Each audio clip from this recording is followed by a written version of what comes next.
sela-sela aktivitas sahabat untuk membahas topik-topik kesehatan yang teraktual dan menginspirasi. Selengkapnya kami rangkum dalam edukasi kesehatan kanker, pengobatan kanker, deteksi dini kanker, tips-tips seputar kesehatan, dan teknologi kesehatan masa kini. Serial edukasi Cancer Education Channel selalu dinanti dan menginspirasi.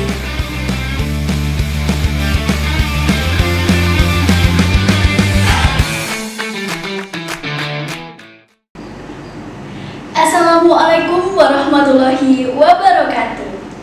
Selamat pagi sahabat. Selamat datang dalam acara serial edukasi Cancer Education Channel edisi Sabtu 24 Oktober 2020. Pada kesempatan kali ini topik yang akan kami bahas yaitu kenali tanda osteoporosis sejak dini yang akan disampaikan oleh narasumber kami yaitu Dr. Yuliani Wardiningsih, spesialis penyakit dalam Rumah Sakit Onkologi Solo, dan juga dipandu oleh moderator kami, Dr. Fenty Endriani, Dokter Umum Rumah Sakit Onkologi Solo.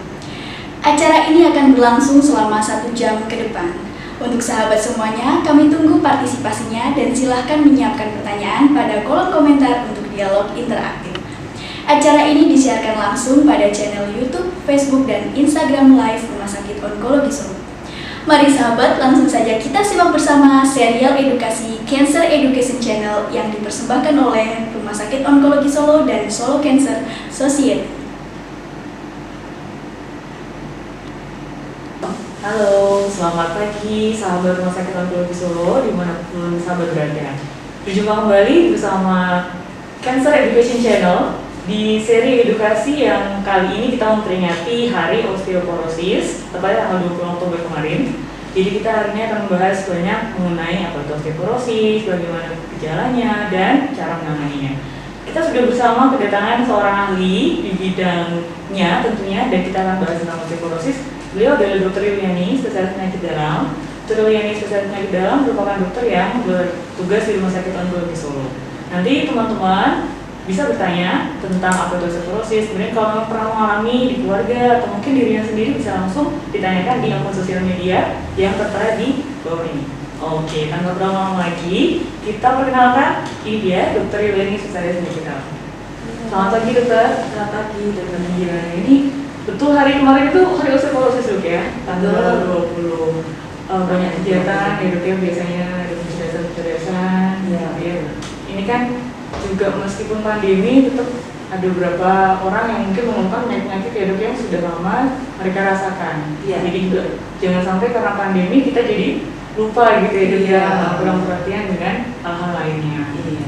Berhubung dengan osteoporosis nih dok, nanti dokter Yuliani kira-kira akan menerangkan apa itu dok? Ya, saya akan mencoba menerangkan beberapa tentang osteoporosis ya, beberapa hal yang saya kira sangat bermanfaat untuk para pemirsa pada pagi hari ini. Oke, ya. Mungkin bisa saya sampaikan atau nanti boleh betul. Nah, kita supaya ini ya, supaya nanti yang nanya lebih interaktif gitu dok ya, kita coba langsung masuk ke materi aja dok. Iya, ya. Terima kasih Dr. Fenty. Iya. Selamat pagi ya, seperti yang sudah disampaikan oleh Dr. Fenty tadi bahwa kita juga tidak boleh lalai dengan beberapa penyakit meskipun dalam pandemi COVID-19 ya. Salah satunya yang perlu diwaspadai itu adalah osteoporosis ya. Saya yakin bahwa para pemirsa itu sudah sangat familiar dengan istilah osteoporosis. Ya, sangat tahu ya osteoporosis itu apa gitu. Mereka, iya saya osteoporosis sudah tahu ya. Tapi di sini mungkin ada beberapa yang perlu saya luruskan, mungkin perlu saya ingatkan kembali tentang osteoporosis. Apa yang dimaksud dengan osteoporosis ya? Osteoporosis itu adalah suatu jenis penyakit dok. Penyakit yang sifatnya adalah sistemik, jadi mengenai seluruh badan kita yang ditandai dengan penurunan kepadatan massa tulang. Ya, akibatnya apa kalau kepadatan massa tulangnya turun? Yaitu terjadi risiko patah tulang. Patah tulang itu seberapa bahayanya? Atau itu jadi pertanyaan orang ya? Oh, hanya patah tulang aja. Iya, ya sekarang seperti itu. Ternyata efeknya itu sangat luar biasa dengan osteoporosis ini ya, kemudian patah tulang. Yang pertama jelas nanti akan meningkatkan biaya kesehatan ya. Berkali-kali pasien akan mengeluhkan nyeri, datang ke fasilitas kesehatan berulang-ulang, yang membutuhkan dana yang tidak sedikit. Yang kedua, kualitas hidupnya menjadi turun karena sering sakit-sakitan. Penting itu dok ya? Iya. Kemudian yang ketiga, dia akan meningkatkan risiko penyakit yang lain. Kalau istilah kedokteran itu namanya morbiditasnya meningkat ya. Jadi kalau orang patah kakinya itu kan sering ya, kalau usianya di atas 60 tahun, kemudian tidak bisa berjalan, hanya berbaring saja, akhirnya hanya tiduran, tadi meningkatkan risiko infeksi paru-paru atau pneumonia ya, atau ada luka-luka di badannya namanya decubitus ya. Kalau sudah terjadi infeksi ini maka nanti akan meningkatkan risiko kematian juga. Ternyata kalau kita coba untuk tahu ini banyak dok ya hal-hal buruk yang di belakangnya ini ya. Kalau orang hanya osteoporosis, ya sudahlah gitu ya. Ternyata kalau ditangani ya malah berbahaya. Ya. Kemudian ada pertanyaan juga seperti ini, osteoporosis dengan osteoartritis itu sama enggak? Ya. Kalau istilahnya apa ya? Kalau di awam osteoartritis itu pengapuran ya. Betul ya dok. Kita selalu menyebutkan pengapuran. Sebenarnya apa bedanya ya? Sama-sama mengenai tulang. Jadi kalau para pemirsa bisa melihat di tampilan gambar nanti ya, bisa dilihat gitu ya. Jadi di situ ada tulang yang warnanya kuning padat, itu tulang yang normal.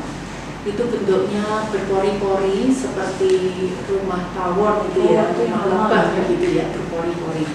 Tapi kalau kita lihat di gambar yang sisi sebelah kanan, itu menjadi lebih hitam karena pori-porinya menjadi lebih renggang. Kemudian itu kan tulang itu seperti ada jembatan gitu ya, menghubungkan antara pori satu ke pori yang lain, itu kan ada penghubungnya. Tulang penghubungnya ini menjadi tipis, bahkan di beberapa tempat itu menjadi putus. Akhirnya kan terlihat seperti apa ya, seperti lebih hitam kalau kita Jadi kosong gitu dok ya, kosong. Nah itu namanya osteoporosis. Iya. Sedangkan osteoartritis itu utamanya yang terkena adalah persendian sebenarnya. Di situ ada tulang rawan, di situ ada cairan sendi, gitu ya. Pada osteoartritis ini tulang rawannya menjadi tipis, kemudian olinya menjadi berkurang, kemudian tumbuh tulang atau dalam istilah bahasa Jawa itu jalu gitu ya. Oh iya itu banyak itu. Jalurnya itu ya, jadi seperti ayam gitu ya, ada jalurnya. Nah ini penanganannya menjadi berbeda ya, karena satu kena tulang, yang satu kena sendi. Itu perbedaannya. Jadi jangan salah dengan itu. Kemudian penting sekali ini, siapa yang mempunyai resiko untuk terjadi osteoporosis? Nah ini harus diketahui oleh masing-masing pemirsa ya. Bisa dikelompokkan menjadi dua besar. Yang pertama itu yang bisa kita ubah, ya, yang kita bisa merubah, dan yang kedua yang tidak bisa diubah. Yang berisiko begitu dok ya. Berisiko ya, faktor-faktor risiko osteoporosis ini yang tidak bisa kita rubah dulu ya. Ini kan berat tidak bisa kita rubah ya. Jadi pasti akan ya udah gitu ya, udah bisa iya gitu ya. Tidak termodifikasi. Dengan lebih hati-hati, lebih waspada ya. Yang pertama adalah jenis kelamin wanita. Waduh, kita ini kayaknya ya. Betul ya. Kenapa kok wanita ya? Kenapa wanita? Jadi memang Tuhan itu menciptakan tulangnya laki-laki itu lebih kuat daripada wanita. Ya, tulangnya lebih kecil kalau wanita. Nah, lebih kecil, jadi dia lebih mudah untuk terkena pengeroposan kemudian patah. Itu yang pertama. Kemudian yang kedua adalah pengaruh hormon estrogen. Ya, wanita itu kan diberi hormon estrogen yang luar biasa. Efeknya sangat baik ya bagi tubuh kita. Salah satunya bagi kekuatan tulang. Nah, ini pada waktu masih muda tidak masalah dok. Tapi begitu memasuki masa menopause, baik menopause itu alami atau menopause yang dini, misalkan karena operasi kanker, misalnya ya kanker imun telurnya diambil atau efek kemoterapi begitu, tidak menstruasi akhirnya menopause, ini kadar estrogennya turun. Kalau sudah turun, maka tulangnya menjadi mudah keropos karena tulang-tulang yang ini sel-sel tulangnya ini juga bisa berkembang karena adanya hormon estrogen juga. Nah itu ya. Itu baru satu itu wanita ya dok. Yang kedua yang tidak bisa dirubah lagi adalah ini faktor keturunan. Nah, faktor keturunan. Kalau di keluarga kita memang sudah pernah ada riwayat, misalkan ibu kita itu mengalami patah tulang sebelum umur 50 tahun dan patah tulangnya itu dicurigai karena osteoporosis. Nah itu maka putra-putranya itu berisiko ya. Patah tulang osteoporosis itu kita curigai kalau letaknya itu ada di tulang belakang, di pergelangan tangan. Tempat yang tidak wajar gitu ya dok ya. Ada 3 tempat dok. Ada 3 tempat. Iya, jadi di tulang belakang, kemudian di pergelangan tangan, sama satu di panggul. Iya. Makanya itu kenapa sering nyeri-nyeri gitu ya dok ya? Di panggul. Itu kalau kita sering lihat orang tua itu kalau jatuh kan langsung panggulnya gampang kena. Iya. Kalau patah, nah itu sebenarnya sudah mengalami osteoporosis itu tadi. Iya. Kemudian yang ketiga lagi umur. Umur ya. Umur ini kan kita tidak bisa menahan gitu ya. Kalau kita bisa memilih itu bertahan di umur 30 ya. Jadi umur 30. Kenapa umur 30? Jadi manusia itu kan tulangnya tumbuh ya dari bayi, kemudian mencapai namanya puncak kepadatan tulang pada usia 30 tahun. Itu bagus-bagusnya tulang di situ. Makanya disarankan kalau masih muda itu menabunglah tulang yang kuat karena punya waktu sampai umur 30. Kalau berarti belum 30 ya, makan 30. Masih ada kesempatan menabung. Jadi sampai umur 30 itu menabung tulangnya bagus. Sesudah itu akan flat. Kemudian sampai kalau wanita ya umur 50 itu sudah turun. 5 tahun sebelumnya mungkin sudah mulai turun dan pada waktu menopause itu sudah betul-betul turun nanti kepadatan tulang. Nanti bertambah lagi umur 70 itu ada lagi istilahnya osteoporosisnya karena usia senilis. Kalau tadi yang 50 tahun itu karena menopause, 70 tahun wanita kena lagi osteoporosis senilis. Kalau laki-laki hanya 70 tahun tuh. Double ini. Itu tadi faktor-faktor yang tidak bisa kita modifikasi.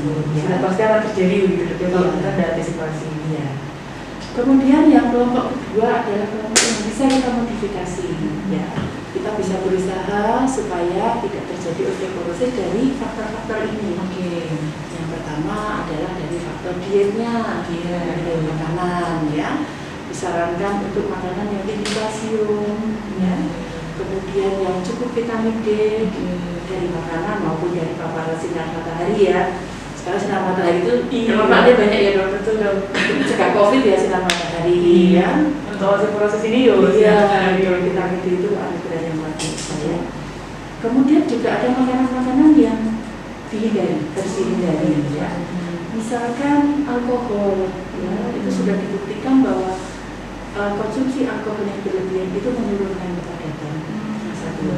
Ya, jadi ada alkohol, ada kopi, ya. Hati-hati ini kopi susah hidup. Iya, sekarang itu kan lagi tren gitu ya, kopi ya. Begadang ya kopi ya dok ya. Betul.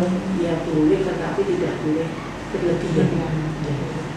Kemudian merokok. Merokok itu juga dibuktikan bahwa itu menyebabkan osteoporosis. Ya, itu kelompok dia tadinya. Kemudian yang berikutnya adalah olahraga.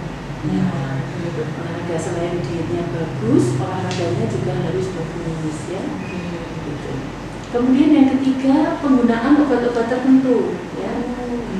Ada obat-obatan yang sangat sering menyebabkan osteoporosis. Padahal obat ini sering digunakan dokter untuk mengatasi peradangan maupun penyakit-penyakit autoimun dan alergi. Kelompok obatnya itu namanya steroid. Oh iya itu itu semua dok ya. Apa ya? Obat dewa ya. Obat dewa kalau sudah dapat obat itu apa sudah bisa ya. Nyaman. Iya. Efeknya luar biasa. Obat ini bagus sekali untuk pengobatan, tetapi juga efek sampingnya itu kalau kita tidak hati-hati, penggunaan dosis tinggi atau jangka lama dia menyebabkan penurunan kepadatan masa tulang. Obat ini mungkin sering kita gunakan pada pasien-pasien penderita asma. Ya, Asma ya dok.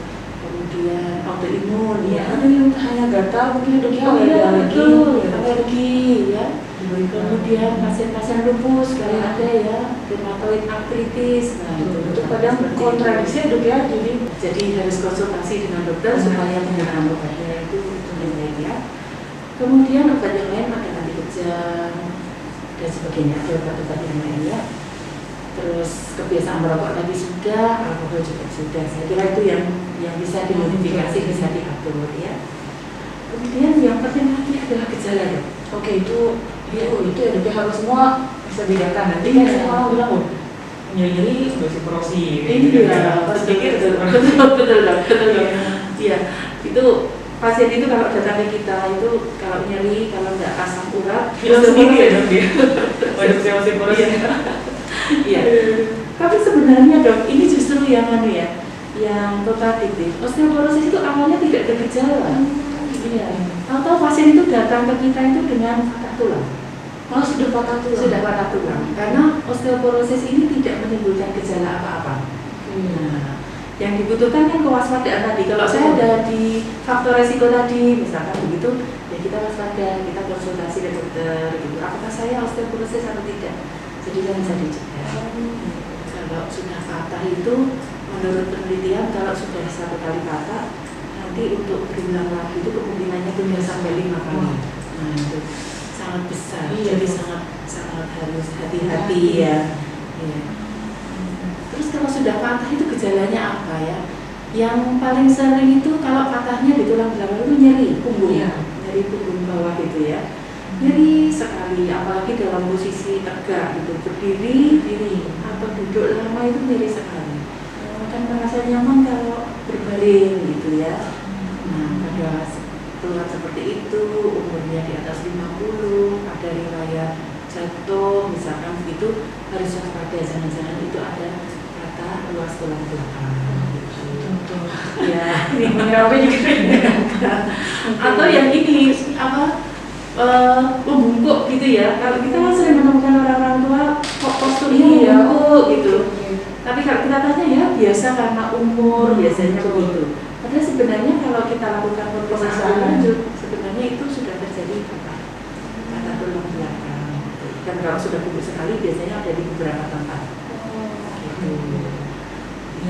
Menarik ini ya. Iya.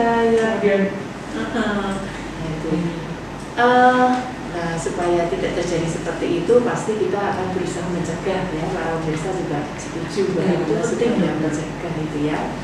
Pencegahannya yang pertama itu kalau masih muda di bawah 30 tahun. Untuk saya berarti. Nah itu ya untuk teman-temannya dokter Kenti ini, tabunglah tulang sebanyak-banyaknya ya. Kita tabung nggak cuma tabung uang, uang, tabung uang ya, tabung tulang sebanyak-banyaknya dengan cara berolahraga yang bagus, dietnya yang bagus, gitu, pola hidupnya yang bagus seperti itu. Mudah-mudahan kalau tulangnya itu kuat, kalaupun nanti terjadi osteoporosis, karena itu kan umur tidak bisa kita ya, nanti tabungannya kan masih banyak dong.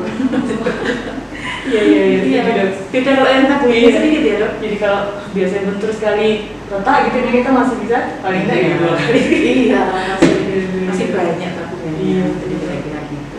Kalau yang sudah lebih dari 30 tahun, itu kan tabung ya sudah, nah mungkin ya itu adalah mempertahankan supaya tulangnya itu tetap kokoh dan kuat.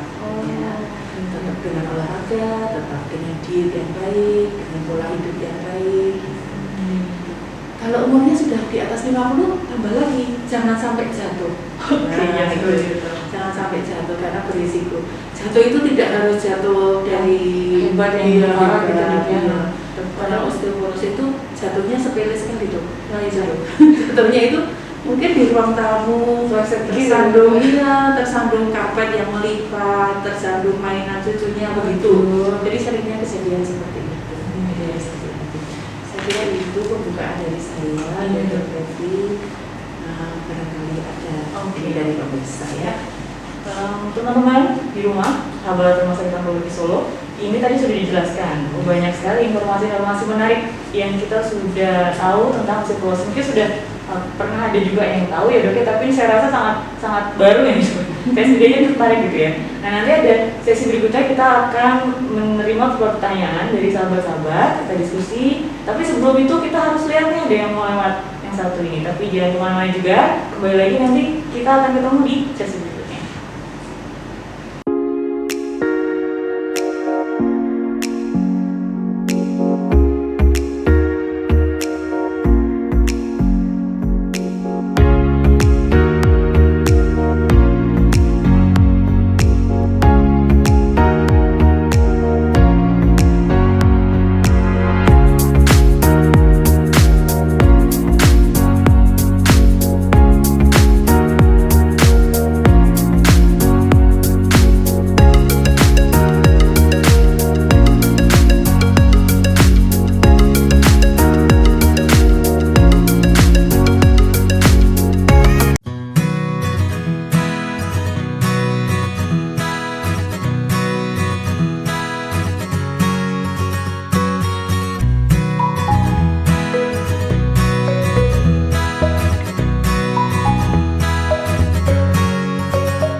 Dan pada hari ini kita akan banyak membahas mengenai osteoporosis karena juga berbarengan dengan hari osteoporosis.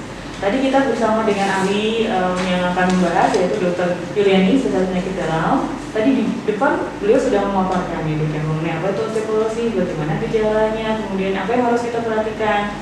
Nah, di sesi sekarang kita akan coba untuk membahas, mendiskusikan pertanyaan-pertanyaan yang muncul dari teman-teman di sosial media kita, Dokter. Ya. Di berbagai daerah di Indonesia ya. Oke, kita mulai dong dari yang pertama ini. Kita ke akun Instagram RSOS ya Dok ya. Ini ada pertanyaan pertama, bagaimana mengetahui adanya osteoporosis? Lalu bagaimana mencegah osteoporosis? Ini Dok dari akun Nuril. Ya, terima kasih Mbak atau Mas itu ya? Ini Mbak ya. Ya, selamat pagi Nuril ya. Saya tidak jawab Mbak atau Mas ini ya, nanti takut keliru ya. Pertanyaannya bagus sekali. Bagaimana mengetahui kita itu menderita osteoporosis atau tidak ya? Jadi begini, di bagian penyakit dalam, terutama di subdivisi rheumatologi, osteoporosis merupakan salah satu penyakit yang kita tangani ya, kita fokus ke situ. Ada satu namanya kriteria atau scoring gitu ya, scoring untuk menilai apakah seseorang itu mempunyai risiko yang tinggi untuk terjadi osteoporosis ya. Namanya score FRAC ya, namanya Fracture Risk Index gitu ya. Ini dikeluarkan oleh WHO, organisasi WHO ya. Di situ nanti para penderita ini akan ditanya jenis kelamin jelas ya, kemudian umurnya, kemudian tinggi badannya, berat badannya ya. Tentang tinggi badan ini perlu menjadi perhatian sekali ya. Apa yang harus dilihat dari tinggi badan? Kalau seseorang itu ada penurunan tinggi badan lebih dari 4 cm ya, itu ada kemungkinan bahwa dia menderita osteoporosis ya. Jadi penting sekali mengukur tinggi badan itu ya. Dulu waktu muda tinggi badannya berapa, setelah umurnya 50 tinggi badannya berapa. Kalau ada selisih lebih dari 5 cm, jangan-jangan ini ada gejala osteoporosis ya. Jadi perlu ya, tinggi badan, berat badan tadi ya untuk dinilai. Kemudian dinilai juga kebiasaan minum alkohol. Biasanya ya, apakah minum alkohol berapa gelas itu dokter akan menanyakan, dimasukkan dalam scoringnya itu. Penggunaan steroid ya, glukokortikoid ya. Yang dimaksud glukokortikoid itu apa saja? Mungkin para pemirsa masih awam apa saja ya. Ini contohnya adalah dexamethasone. Oh, ini yang lagi dipakai ya, COVID ini ada. Iya, banyak dipakai ya sampai ini ada ya, minum dexamethasone untuk ya pencegahan. Iklan beritanya banyak Seperti itu. Dexamethasone, ada prednisone, ada metilprednisolone, ada prednisolone ya. Itu jenis-jenis steroid yang berkaitan dengan penurunan kepadatan massa tulang. Kemudian riwayat patah tulang pada keluarga itu masuk dalam scoring itu. Kemudian riwayat penyakit rematik artritis, rheumatoid arthritis ya. Penyakit rheumatoid arthritis itu khusus masuk dalam scoring ini ya. Penyakit ini adalah penyakit rematik yang mengenai sendi-sendi kecil dong. Jadi di jari-jari gini, bengkak gitu loh. Iya, dia akan nyeri bengkak kaku di sendi-sendi kecil, di jari-jari kita, di telapak tangan, di pergelangan tangan, begitu. Di kaki juga seperti itu, di pergelangan kaki, di jari-jari, begitu. Ditandai dengan nyeri kaku bengkak pada pagi hari lebih dari 1 jam biasanya. Ini berarti teman-teman di rumah ya, nanti kalau yang sudah pernah menemukan mungkin ya dok ya, Iya. saya pernah dulunya buka gitu ya, Iya. tapi sekarang usia-usia 40 harus hati-hati. Harus hati-hati karena itu sangat berkorelasi dengan osteoporosis tadi ya, rheumatoid arthritis. Itu kalau sudah lanjut itu jari-jarinya berubah dok. Sudah tidak lurus-lurus lagi. Iya, dia akan berubah jadi seperti kalau istilahnya jari leher angsa. Ya. Leher angsa itu bagus tapi kalau di jari nggak bagus itu. Jari swanek gitu ya. Atau seperti orang lagi mencet tuts piano. Simetris gitu ya. Bentuknya seperti itu. Nah, itu harus waspada RA. Jadi itu beberapa contoh. Kemudian selain itu juga penyakit-penyakit lain, penyakit ginjal kronis, penyakit penyakit hormon tiroid, penyakit gula, itu juga meningkatkan risiko terjadinya osteoporosis. Dokter itu nanti akan memasukkan ke situ, di scoring, kemudian akan ketahuan, oh ini mempunyai risiko patah tulang dalam 10 tahun ke depan itu sekian kali. Jadi memang diprediksinya bukan langsung begitu ya. Begitu resikonya meningkat, dokter akan langsung, oh ini biasanya dokter akan melakukan pemeriksaan namanya bone mineral density, BMD, ya, BMD. Jadi nanti dari situ akan kelihatan kepadatan tulangnya 0, sekian, scoringnya berapa. Nah dari situ bisa dibaca apakah ini masuk osteoporosis, osteopenia atau normal. Ya. Kemudian juga dokter akan meriksa kadar kalsiumnya, kadar vitamin D-nya, diperiksa. Kalau sudah diperiksa nanti ini perlu diberikan obat atau tidak biasanya. Ini mungkin tadi menjawab ya dok ya. Awal kan sempat disampaikan bahwa sebenarnya tidak ada gejala, kecuali kalau sudah sampai pada tulang.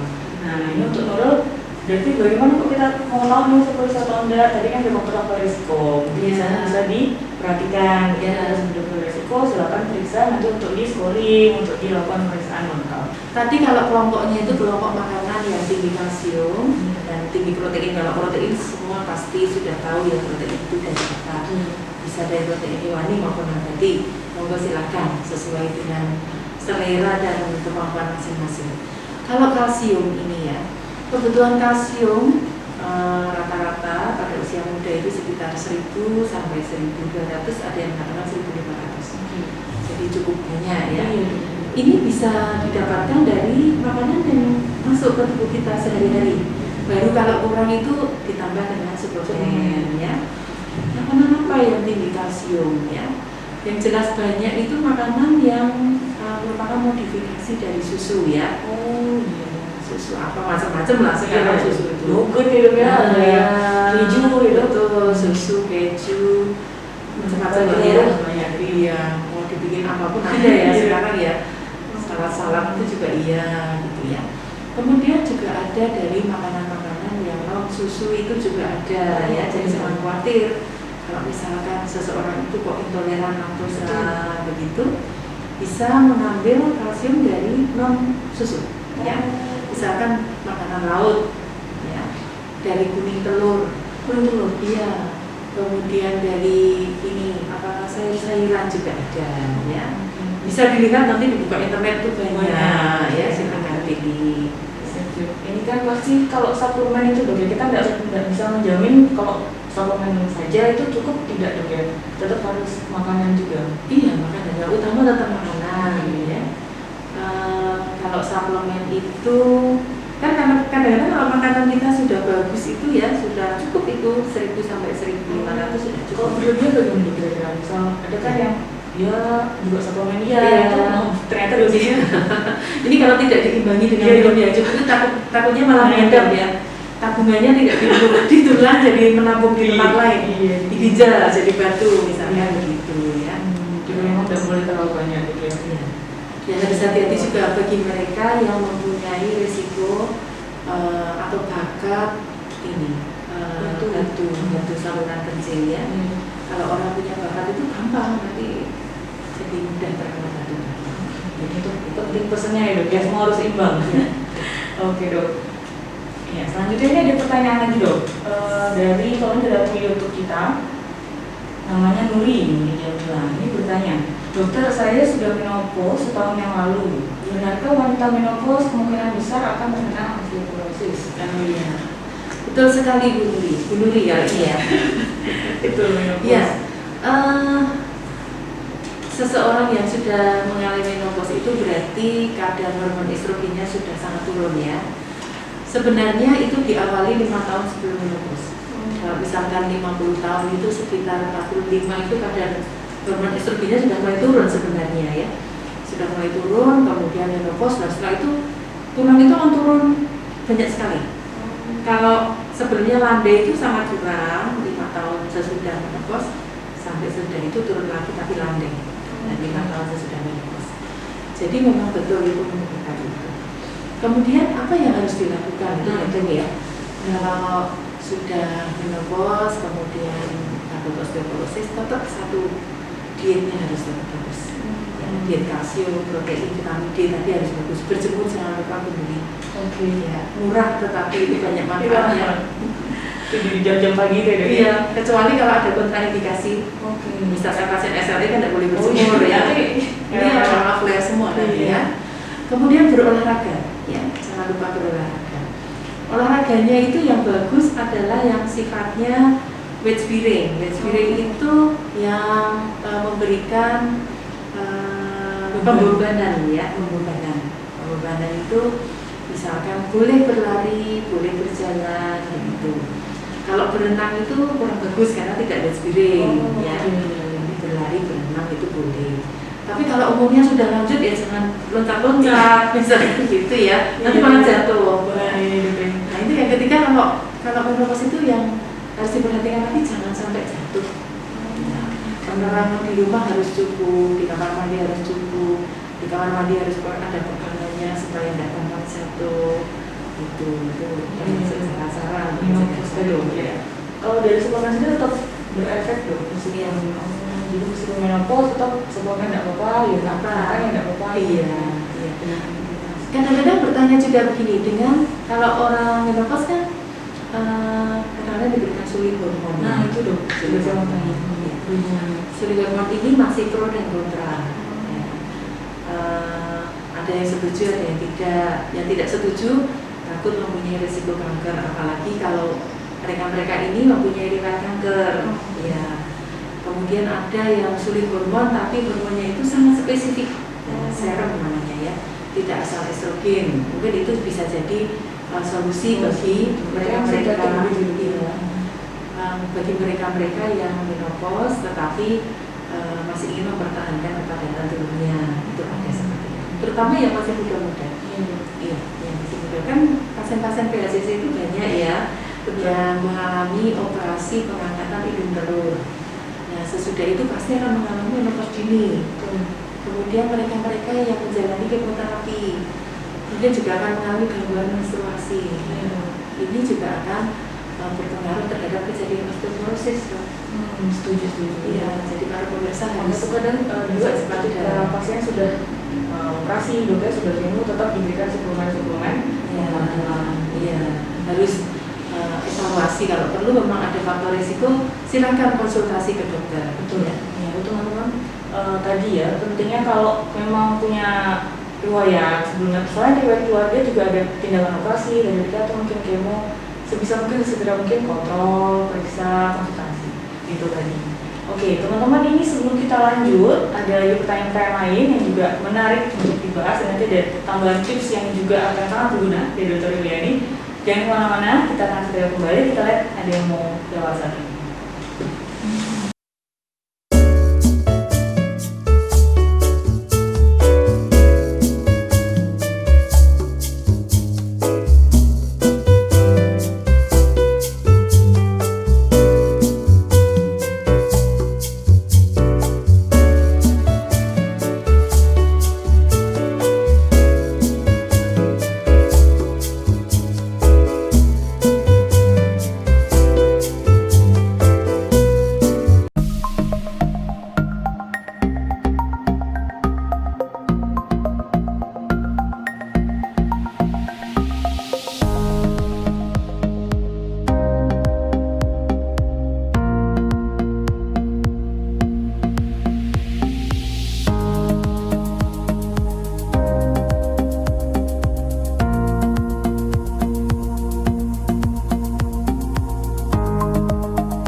Kembali lagi kita di Cancer Education Channel, di mana kita akan bahas hari ini adalah topik osteoporosis bersama Dr. Yuliani, spesialis penyakit dalam.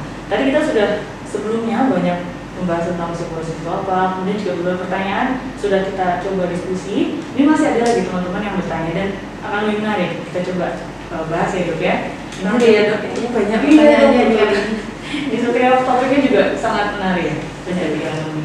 Oke dok, ini pertanyaan agak panjang nih dok, dari Mayang dok di YouTube. Ibu saya usia 70 tahun, mengalami kesakitan pada tumit kaki jika berjalan dan berdiri. Sudah periksa ke dokter, hasilnya dikatakan pengerobosan tulang. dan obatnya memang tidak ada. Hanya dianjurkan untuk minum susu tinggi kalsium gitu.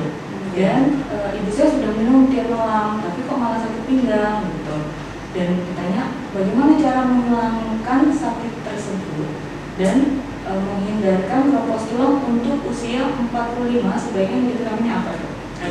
Ya, baik. Jadi ini ada keluhan di tumit, kemudian di pinggang ya. Di pinggang, apakah ini osteoporosis atau bukan? Sebenarnya intinya kan begitu ya. Jadi begini, kalau osteoporosis itu pada umumnya tidak ada keluhan sampai kemudian ada patah tulang. Dan tempat favorit untuk terkena patah tulang itu kan di tulang belakang satu, kemudian di pergelangan tangan, kemudian di panggul ya. Kalau di tumit itu mungkin saja karena sifatnya sistemik ya, seluruh badan bisa terkena osteoporosis, di tangan kan di semua bisa. Tetapi sangat jarang di tumit, ya, tumit itu jarang. Biasanya yang paling sering di tumit itu osteoartritis dok. Radang sendiri. Iya, osteoartritis tadi. Jadi ada penipisan tulang rawannya, kemudian olinya berkurang, begitu, kemudian tumbuh tulang baru atau jalur gitu ya. Jadi kalau misalkan keluhannya itu kalau misalkan dari duduk lama berdiri itu sakit dok. Aku gitu. Nah, tapi nanti kalau sudah jalan enak. Tapi kalau berjalan terlalu banyak juga sakit. Iya, karena olinya berkurang. Ini seperti itu. Nah, mungkin jangan-jangan itu yang ditumit osteoartritis. Kalau di pinggangnya itu masih mungkin osteoporosis. Tapi osteoartritis di punggung juga bisa. Ya, untuk membedakannya, monggo nanti silakan konsultasi ke dokter. Detektif. Iya, pasti akan ditanya banyak gitu ya. Setelah itu diperiksa, kemudian yang pertama disarankan dironsen dulu tulang belakangnya untuk membedakan ini tulang yang patah atau osteoartritis tadi. Ya.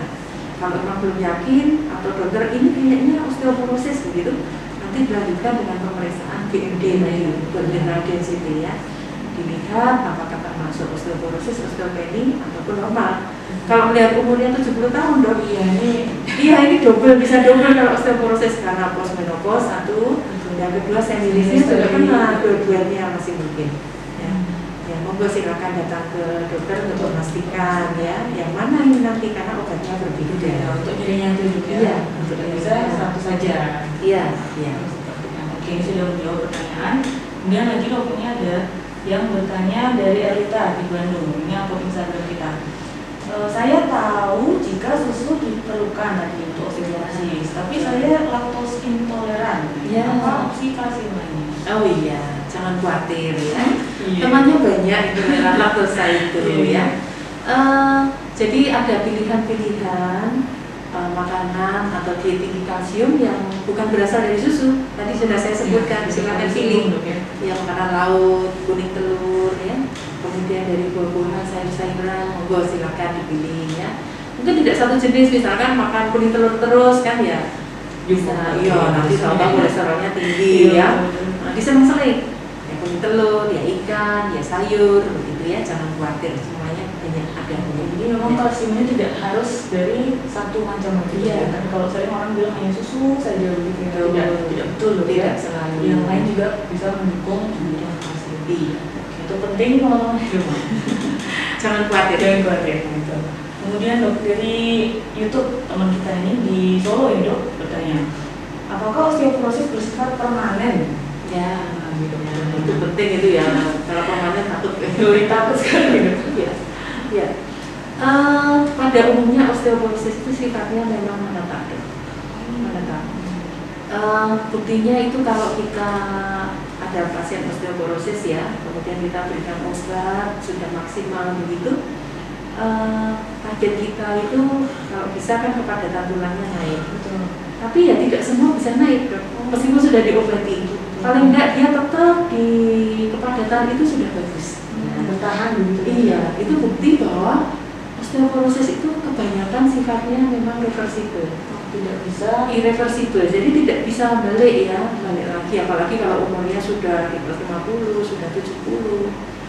Kemudian ada faktor-faktor yang lain itu memang sulit. Ya, itu penting bahkan kadang banyak sekali iklan-iklan yang bilang minumlah ini, tubuhnya balik kalau itu Iya. tidak terbukti gitu ya.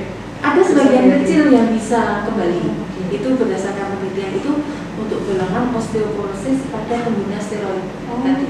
Tapi umurnya harus muda, tidak ada faktor yang lain ya. Itu begitu pemberian steroid itu dihentikan, dia bisa balik lagi. Aktivitas penyakitnya, aktivitas selnya itu ya kelihatan itu balik lagi. Iya. Tapi harus muda, tidak ada penyakit yang lain. Kasusnya berbeda ya gitu ya. Jadi sebagian besar itu tidak kembali. Jadi kalau sudah didiagnosis osteoporosis begitu dok, yang kita bisa lakukan memaksimalkan fungsi yang masih baik ini. Betul. Mempertahankan supaya tidak ikut turun. Jadi kalau nanti dokter memberikan terapi, kemudian diharapkan nanti kan banyak keluarga atau pasien yang kok enggak ini dong, enggak kembali gitu, jangan sampai salah paham gitu ya. Harus dipahami buat teman-teman di rumah, osteoporosis ini ternyata ya tadi itu terus dibilang irreversible. Jadi ada baiknya sesegera mungkin dicegah ya dok, dan konsultasi ke dokter yang memang berpengalaman. Itu dok dari pertanyaan-pertanyaan yang sudah kita jawab. Ini karena kita bahas aku juga, teman-teman nanti bisa bertanya lainnya di sosial media kita. Nanti kita akan jawab secara personal dan jangan sampai khawatir tidak dijawab, karena sebelum-sebelumnya juga akan dijawab. Oke, kita akan kembali lagi untuk ke sesi diskusi yang terakhir. Nanti kita ada kesimpulan-kesimpulan. Sebelum itu ada yang mau lewat dulu, jangan kemana-mana. Saat pandemi COVID-19 seperti sekarang ini membuat semua aktivitasku menjadi terbatas. Padahal banyak sekali agenda yang mengharuskan aku untuk keluar rumah, khususnya untuk pemeriksaan kesehatan. Tapi untungnya nih, rumah sakit tempatku biasa berobat memiliki program khusus namanya Halo Rumah Sakit Onkologi Solo, yaitu layanan telemedicine yang memudahkan pemeriksaan kesehatan yang dapat dilakukan dari rumah via online. Caranya pun cukup mudah. Pertama-tama kunjungi halaman website rsos.co.id. Setelah masuk pada halaman website, klik thumbnail Halo RS Onkologi Solo. Lalu lembar Google Form akan terbuka. Pada page pertama, scroll hingga bagian bawah, masukkan alamat email dan klik tombol next. Pada page kedua, pilih layanan konsultasi, kemudian klik tombol next. Setelah itu, kita akan masuk pada page ketiga. Baca dengan seksama alur layanan Halo RS Onkologi Solo, pahami dengan benar alurnya, lalu klik kolom ya. Setelah memahami dengan baik dan klik tombol next. Pada page keempat, isi semua identitas pasien secara lengkap, mulai dari apakah pernah berobat ke rumah sakit, pilihan poliklinik yang dituju, nama, tempat, dan tanggal lahir hingga dokter yang dipilih. Untuk rencana tanggal konsultasi dapat dilihat pada jadwal yang telah tersedia. Jangan lupa untuk mengupload data diri seperti KTP atau boleh juga menggunakan SIM. Klik tombol next, selanjutnya kita akan masuk pada page 5. Klik tombol persetujuan umum atau general consent, lalu submit. Rumah Sakit Onkologi Solo akan mengkonfirmasi terkait pendaftaran Anda untuk selanjutnya melakukan konsultasi telemedicine. Jadi Ibu, ini datanya sudah lengkap, sudah kami catat di medical record. Nanti resepnya kami kirim ke AMPI. Demikian Ibu, selamat pagi. Cara yang cukup simpel untuk kita yang saat ini tidak bisa keluar rumah atau tidak memiliki waktu untuk datang ke rumah sakit. Dengan layanan Halo RS Onkologi Solo, saya jadi lebih mudah mendapatkan pelayanan medis. Terima kasih Rumah Sakit Onkologi Solo. Hospitable, easier, better.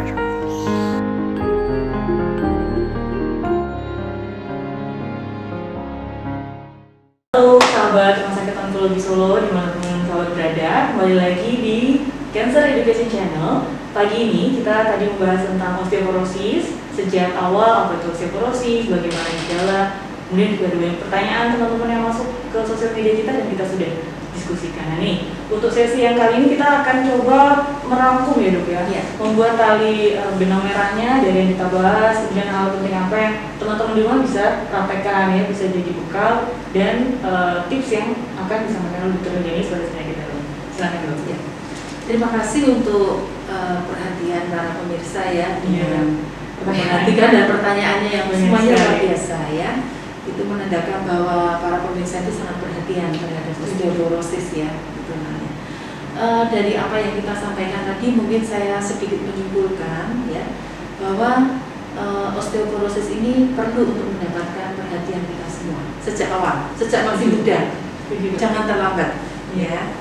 Satu bentuk perhatian kita adalah yang pertama, kenali faktor risiko kita masing-masing ya. Kita nilai diri kita sendiri-sendiri. Apakah saya ada dalam risiko osteoporosis? Misalkan dari keturunan saya gimana, orang tua saya gimana, begitu ya. Kemudian pola hidup saya bagaimana ya, harus dinilai seperti itu.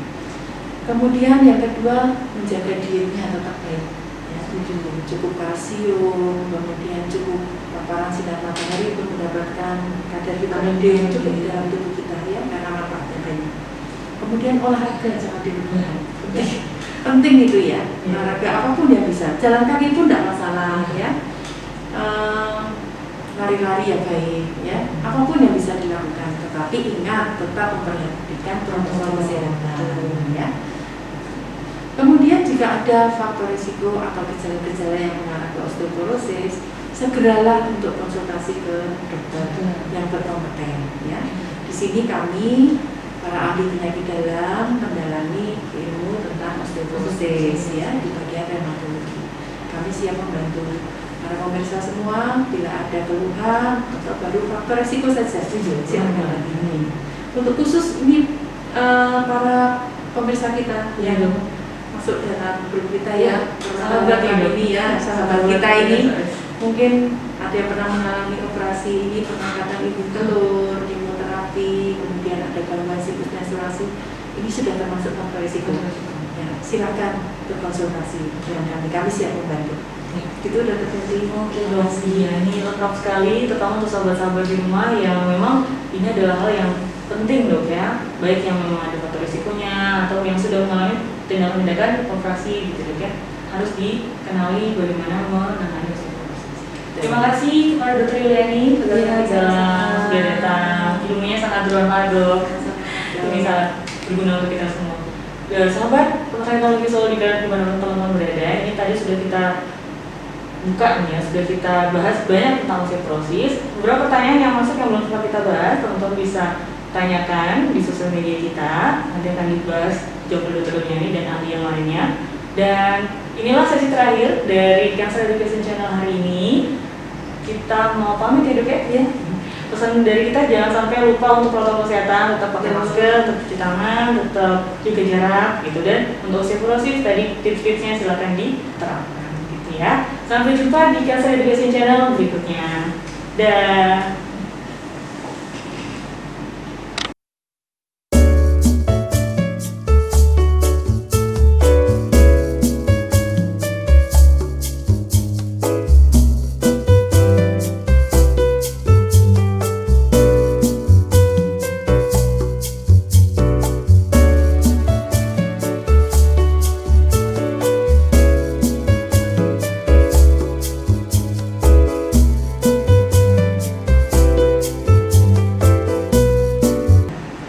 Demikian sahabat, telah kita saksikan bersama serial edukasi dengan topik Kenali Tanda Osteoporosis Sejak Dini.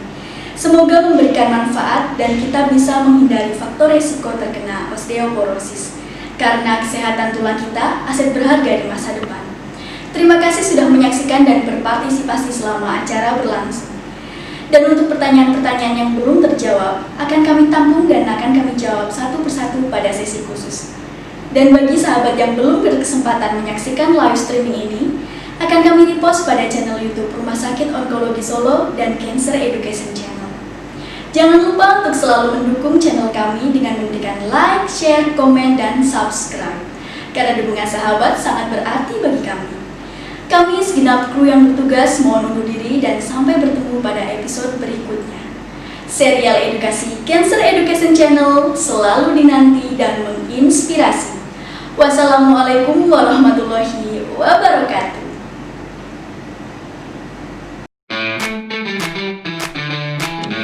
Serial edukasi Cancer Education Channel Channel hadir di sela-sela aktivitas sahabat untuk membahas topik-topik kesehatan yang teraktual dan menginspirasi. Selengkapnya kami rangkum dalam edukasi kesehatan kanker, pengobatan kanker, deteksi dini kanker, tips-tips seputar kesehatan, dan teknologi kesehatan masa kini. Serial edukasi Cancer Education Channel selalu dinanti dan menginspirasi.